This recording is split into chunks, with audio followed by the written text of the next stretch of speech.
Yeah, so welcome to the workshop Tuesday, July 18th. Uh, we've got a lot to discuss today, but Paul had brought up a great topic yesterday that's something that's been circling in the atmosphere in the communities in which we are in. Uh, and I think it's the idea of mentoring and how mentoring is valuable not only for the mentor, but the mentee, and not only Mhm. valuable, probably necessary.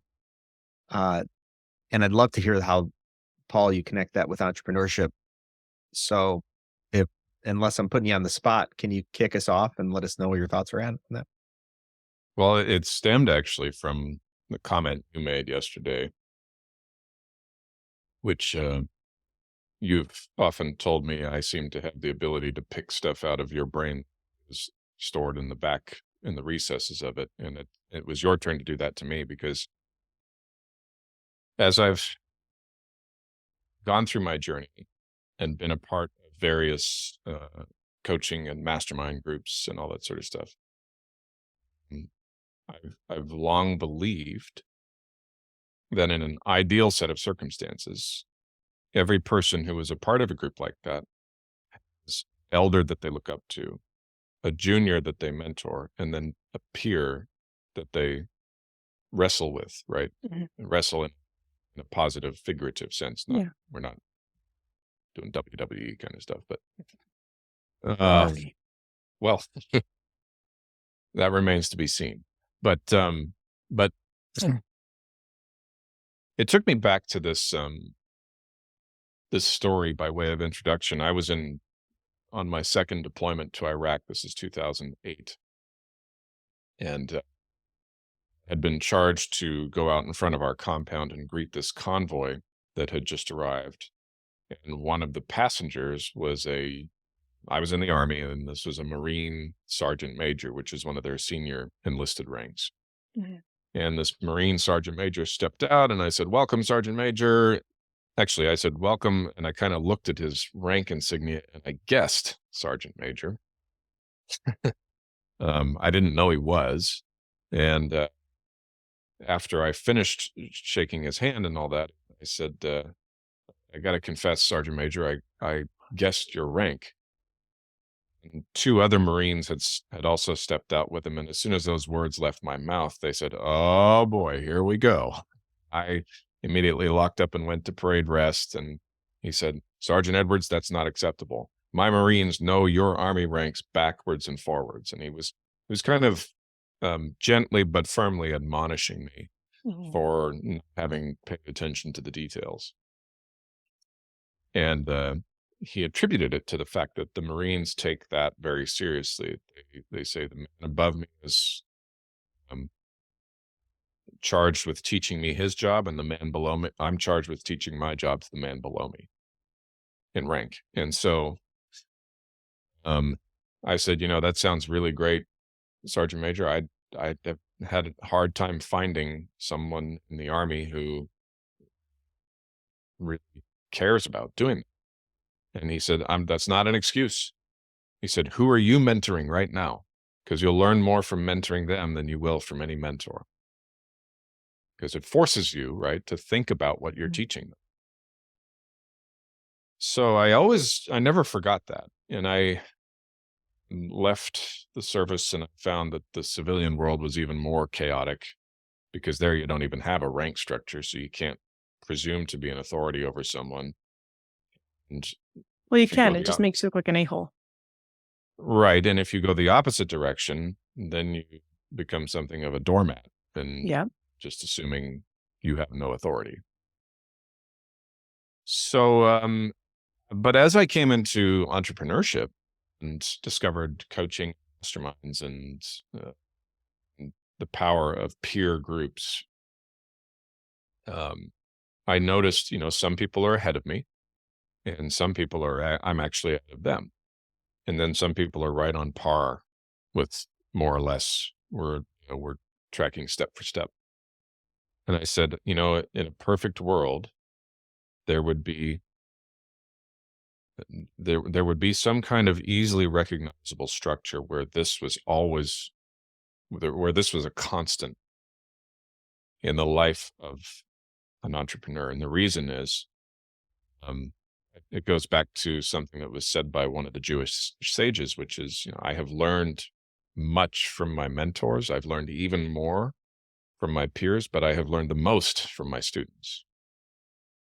And what they're emphasizing there is that a good culture is one that is always, always teaching, always, always mentoring, always, always training. Um, so anyway, that's what it brought to me. I said, I think you were talking, Jason, about how you really wanted to everybody in the thinker growth community to have somebody that they're led by, somebody that they're walking alongside, and someone who they're leading. And so that's what brought the story to mind. And then I said, you know what, we really need to talk about this on the weekly call. Yeah, I Love agree. it. What do you think, Naomi? Where's that land Oh, with you? that actually lands pretty hard. I confess I was late today because we had there was a situation that it was a momming moment. It was a teaching mommy moment.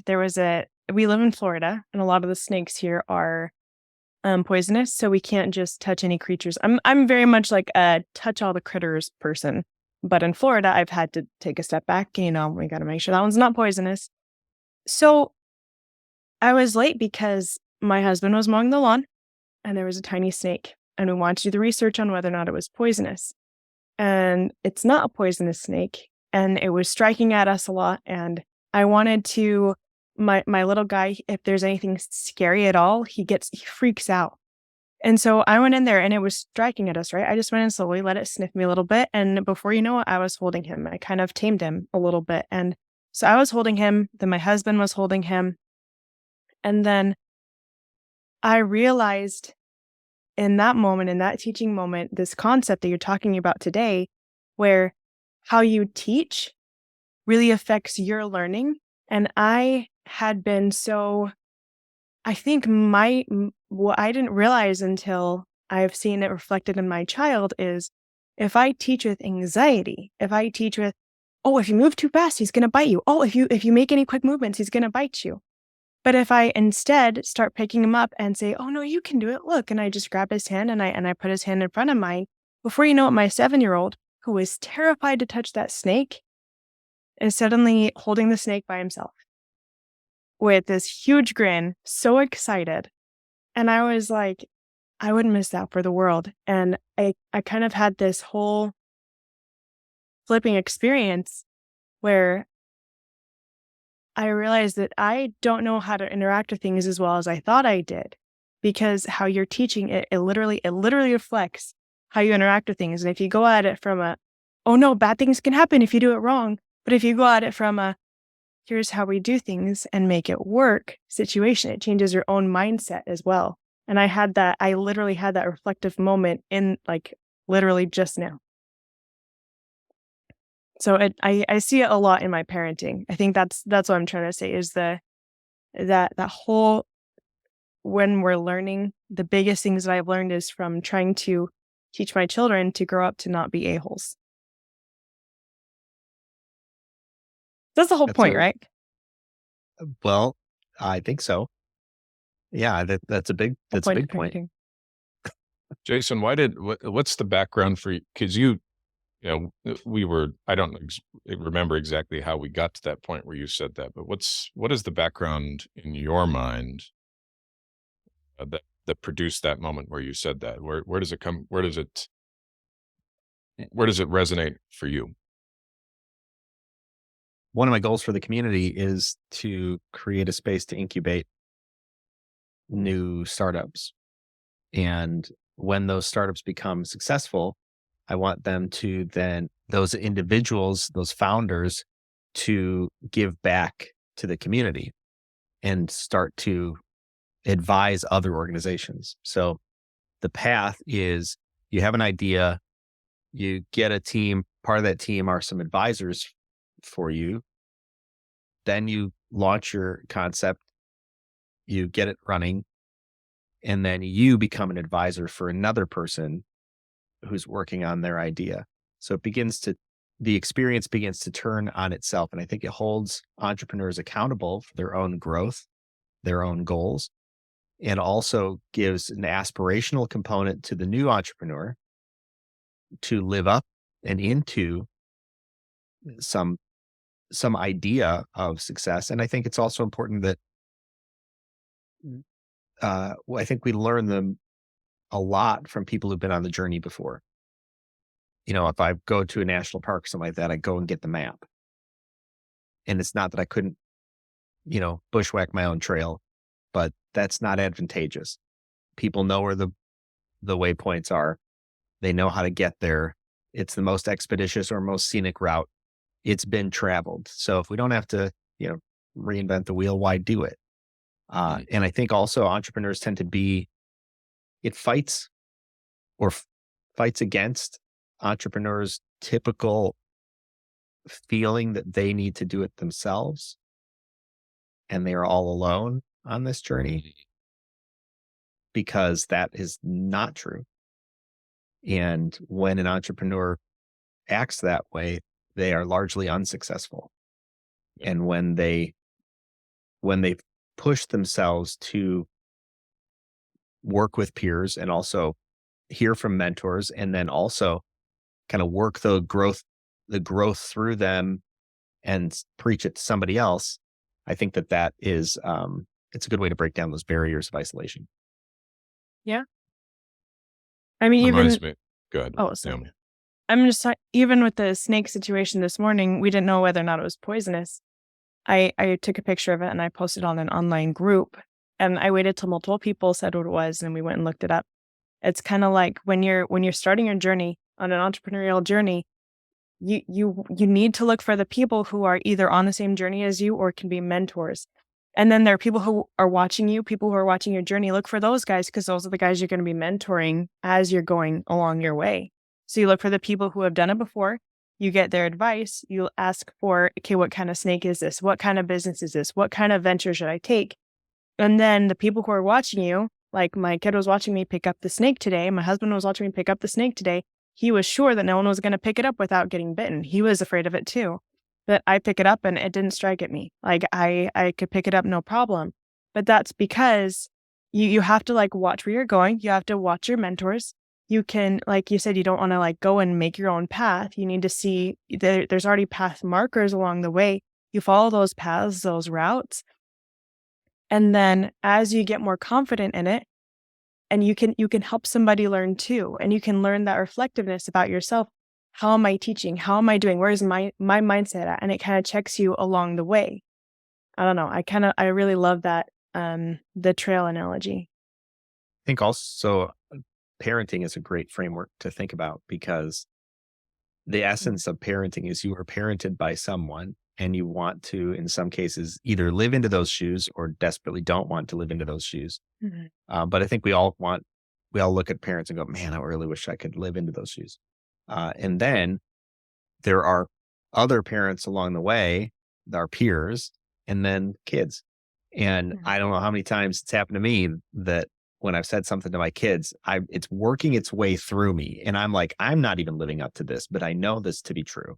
So I'm telling you, while strengthening my own beliefs and motivation, Mm-hmm.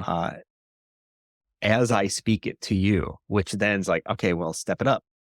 And Do as I I think, say, not as I do. yeah, absolutely. And I think that is I think it's a necessary component, this idea of have somebody to follow, have somebody to walk with, and lead somebody. Yeah. And what's happening there is this for some reason this sparked remembrance of a quote from John D. Rockefeller, which was mainly about money, but you could substitute money for wisdom, experience, information, knowledge, understanding, right? Yep. And what he said was, I would rather make 1% from the labor of 100 men than 100% from the labor of just me. Meaning, right? Do 0% of the work, earn 10 times the money, and spread that and also employ people and improve their lives in the process. And I think it's the same with the example you just mentioned of there's two ways to explore the forest or the national park or whatever, right? You can follow the map and follow the instructions, use the accumulated wisdom of people who have gone before you, or you can be, stubborn and boorish and just try to slash your way through it with a machete. But at the end of the day, one person, if you have one person take each route, one person is going to spend most of their time enjoying the beauty and the scenery and taking it all in, and the other person is going to eventually collapse from exhaustion. Make more work for themselves. Yeah. I think there's a lot And of wisdom also. Sorry, did you have more to that thought? I was just going to say, and leave a trail of wreckage in the process. Yeah. I think there's a lot of wisdom having gone on the journey to understand what's important and what's not important as well. Mm-hmm. So, back to the kid analogy, and I'm glad that you had that experience today that you could bring it to the workshop, because like raising a kid, I know that my child has their own beliefs, aspirations for their own future. Those aspirations are not my aspirations. Those beliefs might and are not my beliefs. And yet there are some high points, some things I say, don't miss this. Hey, when you're on that trip, don't miss this. And yet they might choose to not go on that part of the journey. And then there are some things where I'm like, hey, you know what? Make it up, figure it out. You'll figure it out. You can't You'll go get it. wrong. Yeah. Yeah. And I don't impart to them. It's like, well, here's how I did it, but you know what? Any way works. So I think having gone on the journey and looking forward to somebody who's perhaps mentoring me, I can see what is necessary to impart and what is unnecessary, and just let things be, let things unfold, because not everything is important, and certainly not everything is necessary, even though it was important and necessary for my journey. What's really frustrating to me, though, is where I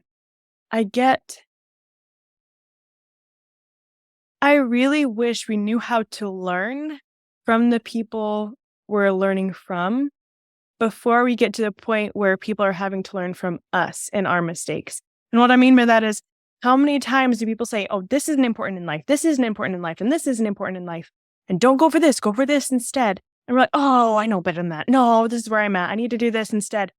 You fall flat on your face and you're like, don't make the same mistake that I did. And you learn as you're trying to tell somebody else the same thing that you refuse to listen to. Yeah.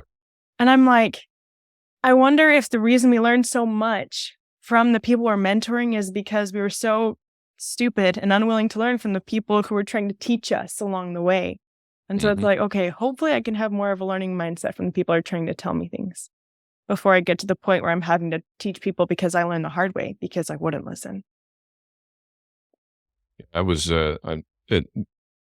This didn't occur to me until the last 3 minutes of this conversation, but I dropped my oldest son off this morning, and they're having a half orientation day for high school, and he's a freshman in high school. And this is not the high school I went to, but anytime if you're 43 years old and have been at a high school for a long time, anytime you come into closer than normal contact with a high school environment, you immediately recognize things that really haven't changed all that much since you left. And then came the regret. And I don't know whether I did any good by saying this or not, but I said to him, well, here it is. This is the last leg of your mandatory education. 4 years left. And I just hope that it goes better for you than it did for me in some respects. And he said, what do you mean? I said, well, I wasted the opportunity. I had an opportunity. I could have done a lot with what I had. And I chose instead to basically throw it all out the window and just show up and passively, do mediocre of what I was capable of. And I had an awful lot of wrong priorities. Um, and you have I said to him, you're different from me. You have an opportunity here to maybe find a skill that you can build and grow and develop and use once you leave and you want to go out and make your own way. I just hope that that's what you do. I hope that that's what you spend your time doing. And he said, well, what did you do? And I said, well, I had an area that I was passionate about, but I wasn't passionate about it to the extent that I was even thinking about finding a career in it or applying myself. So I just did it because I enjoyed it. Um, but I didn't take it seriously. And, the thing that you're talking about there, is that it's the old saying, right? If I'd known then what I know now, Mhm. if I had understood at 18 what I know now at 43, I would have worked way harder at that passion. I'm not saying I would have busted my butt to do well in subjects that I didn't care about or wasn't good at. I would have probably kept those on maintenance level. But the stuff that I was really into, I would have done. I would have done it if I had it to do again. I would have done it. I would do it differently. Don't you hate that hindsight is 2020? I've become friends with that. Yeah? I don't hate it. You have to become friends with it, or you can spend your whole life, especially in my case, flogging Regretting. yourself for it. Mm. So yeah, can't do that anymore. Don't have time. I think that's something I really love about the Meet the Robinsons movie, the little cartoon with the kid who travels into the future and finds his future family. Um, and he had been trying to live in the past and trying to meet his birth mom, but he ends up meeting his future family. Spoiler alert. Um, a saying that he has and that they kind of push throughout the entire movie is keep moving forward. And he Yeah. messes up and they're like, keep moving forward. Keep moving forward. Like you can't go back and fix what you did then. You can't go back and tell yourself what you didn't know then. You can't do that. You can learn it now and give it to somebody else and keep it for yourself too and utilize it and implement it as best you can from here on out and try and teach it in a way like I love what you did with your son, like telling him, I love that you waited for the question to be asked. Like, what do you mean by that? And then you told him like you're figuring out ways to teach that to him in a way that he might like waiting for him to ask the question.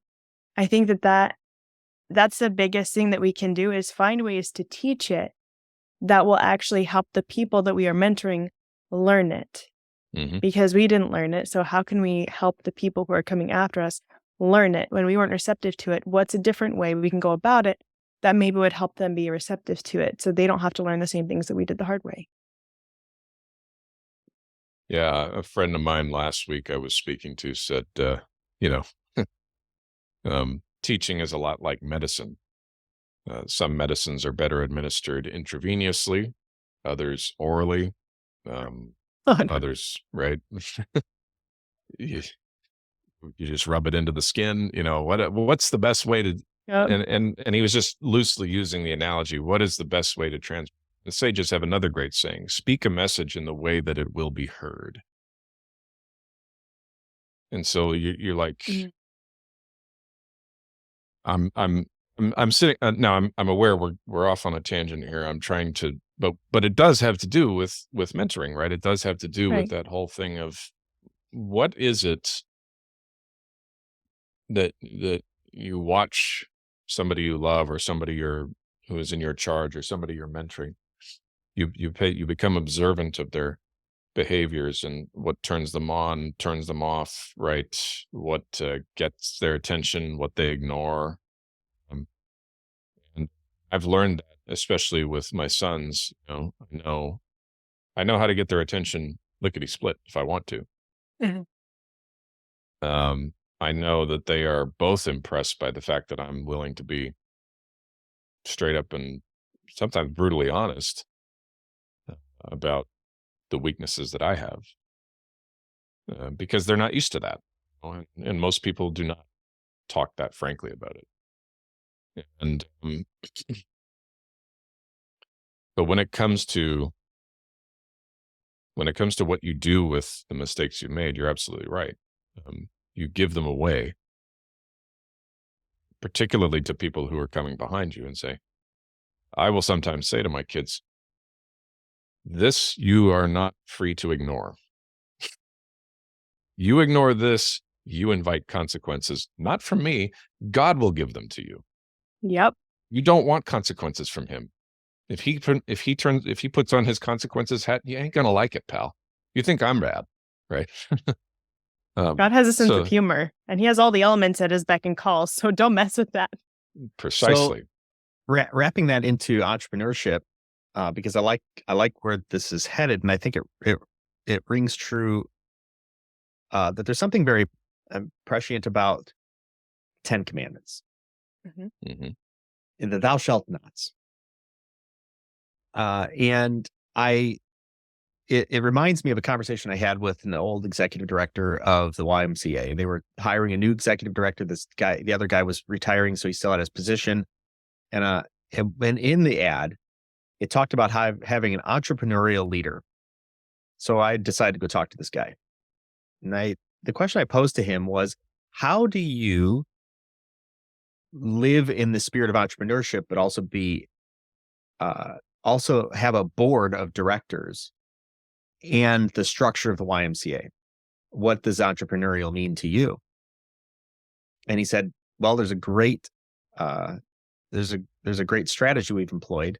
And there's a particular word for it. And it escapes me in this moment, but essentially you draw the boundaries with the thou shalt nots. Everything else within the boundaries, totally free to do. So the thou shalt not spend more than $10,000 without asking the board. Thou shalt not do that. Thou shalt not, open in midnight. I don't know, whatever. Mhm. So the thou shalt nots give structure and freedom. Mm-hmm. And I think in our mentoring, keeping track of the thou shalt nots is really important. And here's what I was investigating here. And maybe this is a book, Paul. The Thou Shalt Nots of Entrepreneurs. Let's look at it this way. Hey, thou shalt not be afraid to fail. Ooh. Right? We could approach Rabbi Daniel Lapin about this and create a sequel to his I'm- 10 Commandments for making money. I'm certain of it. So, thou shalt not be afraid to fail. Failure is part of the entrepreneurial journey. It's how you learn and grow. Mhm. So instead of saying, hey, keep learning, keep growing, what does that mean? Well, thou shalt not be afraid to fail. I love that. Everything, how you fail, I don't know. But thou shalt not be afraid of it. Thou shalt not give up on your dreams. There'll be times when things get tough, but you have to keep going. Yeah. All right. Thou shalt not be afraid to ask for help. Not ask for help. Hey, you need to ask. You know what you need to do? You need to ask for help. No, thou shalt not be afraid to ask for help. How about this is improvised. Thou shalt not offer what the market isn't buying. That goes along with thou shalt not be afraid to change your mind. Right. Thou shalt not be afraid to delegate. Thou shalt not be afraid to celebrate your success. Thou shalt not be afraid to be yourself. It's interesting to me that as we impart, whether we are parents or whether we are entrepreneurs, whoever we're mentoring, the thou shalt nots are like saying, go to Yellowstone, thou shalt not leave the trail. Yeah. Everything else within bounds. Explore, look, see, It opens but it stay up. on the trail. Because if you go off the trail, you're going to get hurt. Mhm. So And the stay on the trail. Thou shalt not go off the trail. I and really the like interest that. the most interesting thing I learned about the commandments, and not just the 10 commandments, but all of the commandments of the Torah, is that what is being commanded there goes against human nature, Mhm. meaning our natural tendencies. We've lived for so long in a society that is founded on those precepts that we think that what is unnatural is what happens when you don't obey them. No, it's the opposite. What happens when you don't obey them is natural. You become supernatural when you follow them. Yeah. Well, that's why I like the idea of the 10 commandments for entrepreneurship is a lot of it focuses on fear, because Mm. that's really the issue. I was Really? having a conversation recently, and I'm doing some sprints with some folks, but in one of the sprints recently, it came up, this fear of asking the market for help. Hey, Mm. I need you to take this survey. I need some assistance with this. And there was this big mental block about asking for, did I word it right? Is this too much? Is this too little? And it's really just a fear of, they're not gonna respond. They're not gonna like the idea. I need to phrase it in a way that doesn't sound like I don't know what I'm doing. It's like all of these fear-based decisions, which resulted in delays in simply asking, "Hey, would you take 5 minutes to take this survey?" That And I it's all sorry. up in here. Has no The fear is based on nothing. Thou shalt not be afraid. I really 'kay, I'm a gamer, and there's this one game that I play, and I had an experience not recently, it was several months ago now, where someone had said that they were my friend, and I believed that, and I asked for feedback, and long story short, they ended up telling me that how I interacted with people I wasn't their cup of tea, but the way that they told me is they acted like I was their cup of tea, but then after a while and them trying to ghost me, they were more blunt. They flipped the script and suddenly it was on me because I didn't read the room right and I didn't read their signs right or whatever. And they acted like my personality was not a likable personality. So I was kind of terrified at that point to interact with people in this game because it's an online game. And I cannot tell you, so I set better boundaries about, sharing my personal life, so I'm not oversharing, but I still kept being my odd, weird, quirky, cringy, overbearing self because I care about people and I'm gonna humanize people even if it is a freaking pirate game. And you know what? The people I have met along the way, the friendships been able to carve, you know what? If something doesn't work for one crowd, you're in the wrong market. You're in the wrong space. You're trying to talk to the wrong people. And so fear, it doesn't do anything. All it does is because for a while there, I stopped playing for a while, and that was like my outlet. That was a huge outlet for me. And I kind of didn't play very much for a while there. And it it really hindered me. And I've been doing a lot more streaming and stuff. I've been getting a little bit of an audience, and it's been pretty cool because I found people whose cup of tea I am. And it's not necessarily how you word it. It's not about it's not about fearing and making sure people are going to be receptive. You need to try how you're going to do things to different kind of people. And if people give you feedback that, oh, that's not what I'm looking for, that doesn't mean you're doing it wrong. You need to Yeah. find your different market. I think a lot of people get so hung up on the fear of whether or not they're doing it right that they forget that d- doing it right, that's all. The beauty is in the eye of the beholder. Isn't that what they say? Go find Mhm. people who behold your beauty. Go find people who are receptive and want to hear what you have to say in the way that you have to say it. And you know what? Sometimes feedback is useful. Sometimes, actually a lot of time it is. You don't want to go and be an a-hole and think that you need to go find the crowd that will let you be an a-hole. That's not going to happen. And if it is, you should fear them. But I I don't know, you just need to find it's all relative. There's not gonna be one right way to do something. And that's what I love about the thou shalt nots. I love that idea. Thou shalt not be afraid. It doesn't matter. If you get rejected, great. Go find somebody who's not gonna reject you. Go find somebody who's gonna appreciate what you have to offer. Mm. Go find your people. Doesn't Christ say everyone's welcome? You make sure that everyone feels welcome and you're gonna find people who you are welcome around.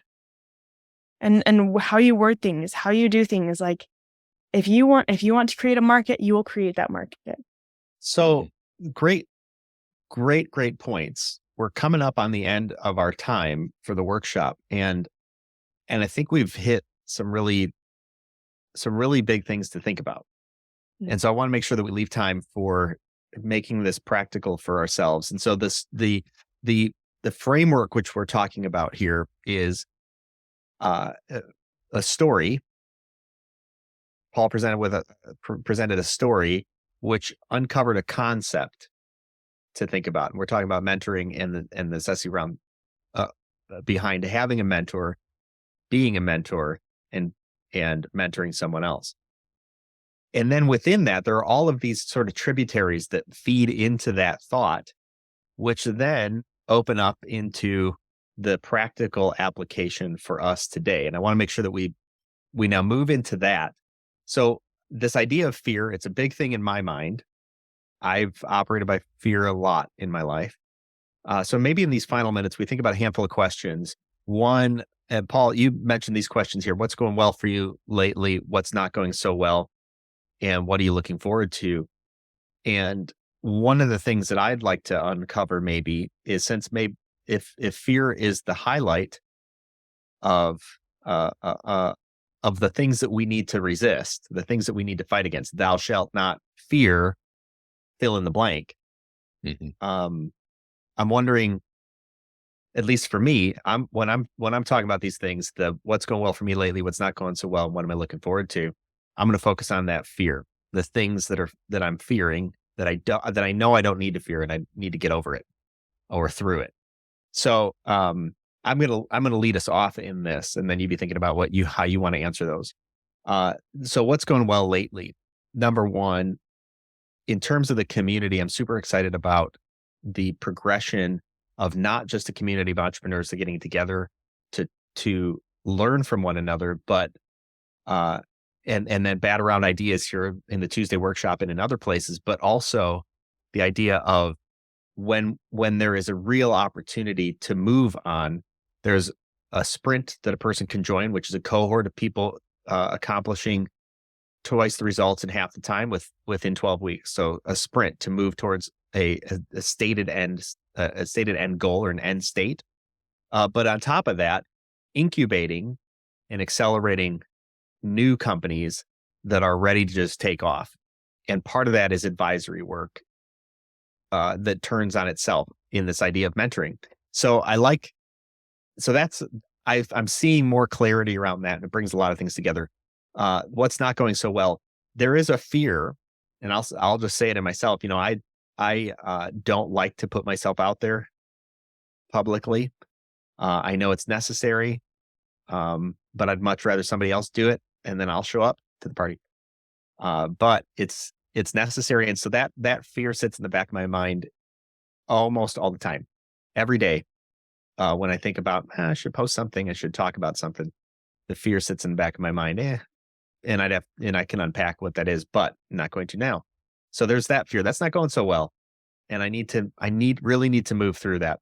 But what I am looking forward to is the next steps. I have some marching orders to reach out to a handful of people to really pull this incubator together, and turn the growth community not only into a community of new and aspiring entrepreneurs, but accelerating and incubating companies out of it, whose founders also give back and mentor in the community. So that's my answers. So what's going well for you, not going so well, and what are you looking forward to? Ladies first, Naomi. Okay. I'm What's going well for me? I feel like I've been better at being in the moment and learning in the moment as I go. I feel like I've been more receptive and self-reflective, and I think that for me, as far as propulsion goes, that's the biggest thing for me that works when it comes to my life goals in general, but also entrepreneurial goals. Um, so that's going well for me. What's not going well for me is I feel like I get in my own head a lot, and a lot of things I said about the whole thing with the thou shalt nots and find your people whose cup of tea you are. I still struggle with that. The sorry, I'll try and make this quick. The podcast episode that I said I had the courage to release last time, I didn't release it while I was in that courage streak. And so I'm now trying to talk myself up to it before it expires. So something that I'm working towards is I feel like I should release it. But I still am in my own head. And so I think that something I'm working towards is releasing it. I need to release that. I need to release that episode, and hopefully it's not expired and it's not too late, because so that's something that's going well, is learning from myself in the moment. What's not going so well is still being in my head, even though I know better. And what I am working on is just riding the wave of courage. I think that's something that I need to work on, is riding that wave of courage and making sure I take advantage of those moments where I do have clarity on what I need to do. So what are you looking forward to, Naomi? What's in the near future that you're excited about? Um,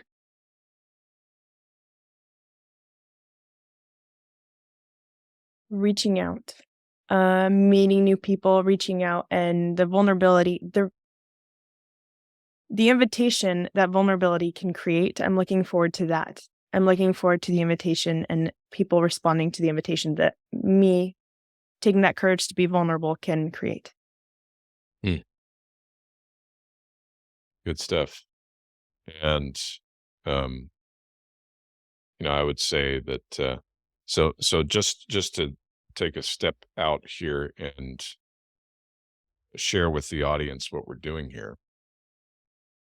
We're not trying to be manipulative or sneaky by asking these questions. These questions, I learned about them 7 years ago. I've used them ever since. They've never failed me when I've ever had the opportunity to use them on. And the reason is it goes very strongly with a personal value of mine, personal brand promise, if you will, of interacting with me, that I will always regard each person I meet not as a mere clump of flesh, but as a collection of living, breathing stories. And stories are where you find out what people are excited about, what they're nervous or fearful about, what's grinding their gears, what's got them just on cloud nine. Whereas facts and figures don't always reveal that. A person can have an enormous financial fortune and on the inside be crumbling to pieces, and their relationships are on the rocks. We know that. But we don't always put it together and say, okay, the story doesn't match the external features that we always think are the equivalent of happiness, joy, fulfillment, etc. So what we're doing here is we're getting immediately beneath the surface. And if you don't have someone to mentor, these questions will start you down the path. If you don't have someone mentoring you who you look up to and you use them, these questions will start you on the path. If you have someone who's right about on par with you and you can be helpful to them and they can be helpful to you, these questions will get that conversation going. So we have 5 minutes and I don't want to keep you in suspense any longer. The best part about being me right now is that just about everything that I want in life is now in my hands. Do I want more? Yes, but only spiritually and through relationships. Physically, in terms of possessions, physical health, everything that I want is actually in my hands. And if someone were to offer me a bigger house or a fancier car or stuff like that, I'd say, I'm fine, thanks. I've got what I want. What's a struggle for me right now? I would just say it's easy to lose sight of what belongs on my calendar and what doesn't. It's very easy to think that because I just moved to Phoenix and I've got to get out there and meet people, that I've got to stack my calendar full of stuff. And so last week was a little bit overwhelming, and I realized quickly, oops, okay, turn off the bookings for next week and don't. And if anybody says, hey, you want to get together, we got to do it the following week. That's the hardest part of being me right now. Might sound like a very much a first world problem. It is, but you asked. And what am I looking forward to? Boy, we just got the swimming pool up and running. The landscaping is going to be done in the next couple weeks. And Arizona has a much longer summer than everybody else. So I'm looking forward to sitting out in my own backyard, catching a nice tan. And that's the honest to God truth. Well, Ben, Florida's I got a pretty saw long to summer that. too. yeah, I saw a picture of you, I think on social media with you by your pool, maybe your feet by your pool or Mhm. something like that. Did I see that? Yep. Nice. Singing, I've got some oceanfront property in Arizona. Yeah, I think that's what that's what that was. That's funny. That's cool. Yeah. Well, it's good to be able to celebrate those times. So that goes along with thou shalt not be afraid to celebrate your successes. Hmm. And I think a good part of being a good mentor is celebrating successes of others. Yeah. Yeah. Well, this is a great topic, and I'm so thankful for you guys to be able to join us here as we work through these things. Naomi, it sounds like you have a podcast to at least Yep. extract and maybe break it down and take one step at a time, but keep one foot in front of the other. And then I've got some things I need to get about posting to be able to bring people into the community. So this is the workshop. It happens every Tuesday where we unpack, I think, important concepts and topics for entrepreneurs to do entrepreneurship better and treat each other well in the process. So thanks for joining us, guys. Thank you. Thanks for having me. All righty. Great We'll to see you be next here. week. We'll see you. Bye-bye.